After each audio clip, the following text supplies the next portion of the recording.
Olá, nessa aula faremos o dimensionamento da parte de concreto do SimEngineer. Você quer receber todas as atualizações do SimEngineer com todas as novidades e além disso contar com o apoio técnico da nossa equipe? Então não se esqueça de contratar a manutenção do SimEngineer.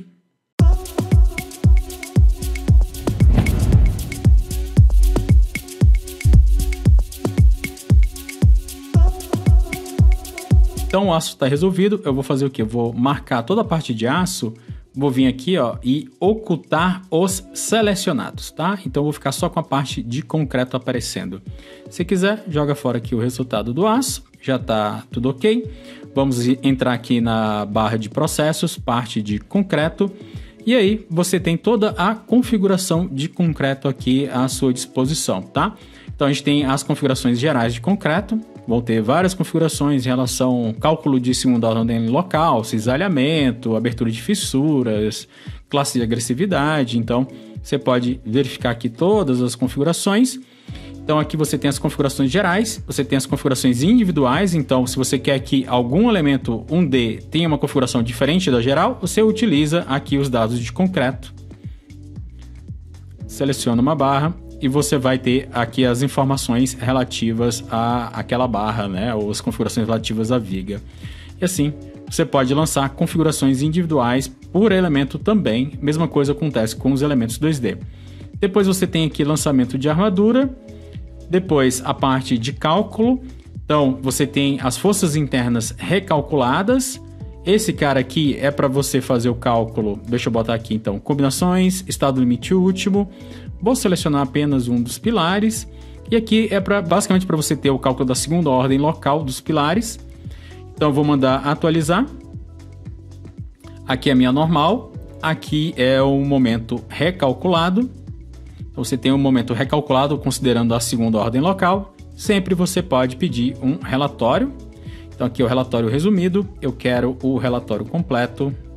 E vamos atualizar. Então aqui eu tenho o relatório completo com todo o processo de cálculo, né? Pode ver aqui, efeitos de segunda ordem são necessários, efeitos de segunda ordem não são necessários. Ele fez o cálculo do lambda 1 e comparou com o lambda do pilar e fez o processamento dos esforços internos segundo a segunda ordem local. E dando sequência aqui você tem o cálculo da armadura em si. Então pegando esse pilar novamente como exemplo, né? Então clica aqui, cálculo da armadura. Combinações, estado limite último, atual, tá? Então vou verificar só esse pilar. Então aqui nos valores vou pedir a área de aço necessária para esse elemento. Vocês vão ter vários outros parâmetros, por exemplo, armadura na face superior, na face inferior, cuidado, tá? Esse positivo e negativo aqui nos resultados de armadura do SIA, sempre em relação a faces, tá? Face superior da viga, inferior da viga, armadura de tração, compressão, armadura mínima, armadura de cisalhamento, bitola da armadura de cisalhamento, espaçamento, e aqui as considerações em relação à armadura de torção, transversal, longitudinal, armadura de pele. Então, você tem vários resultados aí que você pode pedir, mas nos relatórios também isso vai estar tudo especificado. Então, vamos atualizar em relação a esse elemento. Ele me dá aqui a necessidade de 160 milímetros quadrados, isso é uma questão de unidades. Vem aqui, gerenciar unidades, concreto, área da armadura, vou botar então centímetros, 2 casas decimais, vou dar OK. E agora a gente tem aqui 1,6 centímetros quadrados.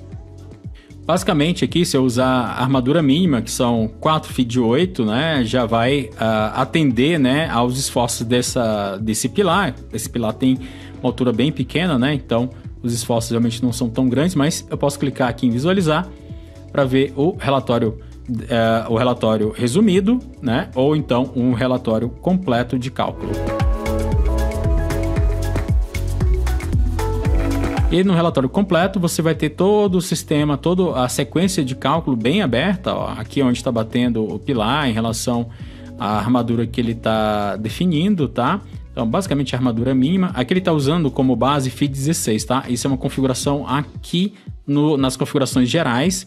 É uma armadura de referência que você vai usar nos elementos e lá você pode alterar essa armadura de referência para todos os elementos ou para um elemento individualmente, mas usando o FI 16 você vê aí que Ele está passando aqui no diagrama de interação e tudo mais. E você tem todo o processo de cálculo, de cisalhamento e o que mais você precisar aqui. Então, aqui nesse pilar, a gente vai ter, se seguir a armadura padrão 4,16, mas feed 8 já vai atender, esse 1,6 aqui centímetros, né? Em relação ao espaçamento da armadura de cisalhamento, eu vou mandar atualizar. Ele está me dando aqui, eu tenho que ter a 0,20 metros e utilizando como referência a bitola de 8. Também é uma configuração que você pode fazer aqui. Você pode diminuir a referência ou a bitola de referência para 6,3 ou outro valor. Então, basicamente, esse pilar aqui a gente pode fazer 4 feed de 8 e o cisalhamento um estribo de 8 a cada 20, tá? Então, você pode fazer esse lançamento. Se quiser lançar a armadura 1D, vou clicar no elemento, ponto inicial, ponto final do elemento. A gente tem mais funções aqui de armadura na parte do painel de entrada, mas eu vou utilizar esse cara aqui mesmo. Ele está perguntando aqui se eu quero usar os padrões de cálculo, que é esse feed 16 e feed 8, ou do modelo, desse desenho anterior que eu mostrei para vocês. Aquele desenho lá a gente consegue editar e jogar padrões aqui, mas eu vou editar diretamente nas propriedades. Você tem duas formas, edita lá no modelo ou edita nas propriedades. Então, eu vou clicar nessas duas barras, clico aqui, posso dizer a bitola de 8, ele vai editando lá para mim, e se eu clicar aqui no estribo, né, eu posso vir nas propriedades também, aqui já está feed 8, e eu vou diminuir o espaçamento para 0,2, tá? Então, esse aqui eu já estou seguindo a armadura que o CIA está solicitando para esse elemento. Se quiser deixar a armadura mais bonita, configurações de visualização, concreto, você diz aqui a armadura 3D, dobras arredondadas, por exemplo, né? Se você chegar aqui perto, você tem uma imagem mais bonita dessa armadura. E para a viga, se a gente clicar, por exemplo, nessa viga aqui, e pedir para que ele me dê a armadura inferior, e daqui 1,88 centímetros quadrados, né? A gente poderia usar aí, por exemplo, uns 4 feed 8, uns 3 feed 10, né? E a armadura superior positiva, a gente tem 2,56. Então, poderia ser uns 3 feeds de meia, né? Então, em relação ao cisalhamento, 0,24. Aqui eu estou vendo só a parte básica, tá? Não estou me preocupando muito com a torção e tudo mais. Então, eu vou lançar agora a nossa armadura. Clico aqui no início, clico no fim.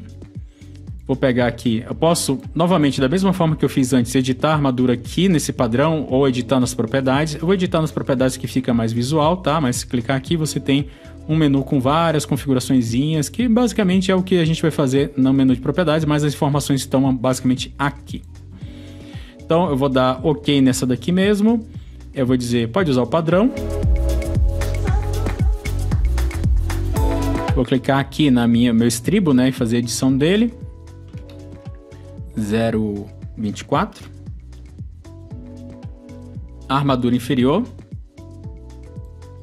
A gente está usando... Deixa eu dar um ESC aqui, né, para pegar só a armadura inferior. A gente está usando... 3, né? 3 de 10. Armadura superior. Se quiser, você pode deixar essas 2,16. Claro que eu não estou recortando a armadura, fazendo tudo bem direitinho, né? Estou jogando aqui mais um esquemático para ver se é isso mesmo que eu vou precisar, tá? Eu vou deixar de cima 2 feeds de 16 mesmo, ok? Então, agora a gente já definiu essa armadura. Se você quiser copiar essa armadura para outros elementos, seleciona, botão direito, copiar dado adicional, seleciona outro elemento, ESC, dá um OK e ele copia, tá? Então você pode copiar essas informações de armadura de um elemento para outro de forma bem fácil. Só selecionar, botão direito, copiar e lançar no outro. Ou em múltiplos ao mesmo tempo, não tem problema. Então, o que a gente tem depois? Da definição da armadura. Você vem para a parte de verificação, onde você tem aqui forças internas para as verificações do concreto 1D. Isso aqui basicamente é a segunda ordem local dos pilares, quando você tem um lambda acima de entre 90 e 140, que é o método do pilar padrão acoplado a normal, momento e curvatura. Mas você tem outras configurações interessantes aqui, a verificação de resposta. Mas isso veremos na próxima aula, onde finalizaremos o dimensionamento da parte de concreto. Até lá!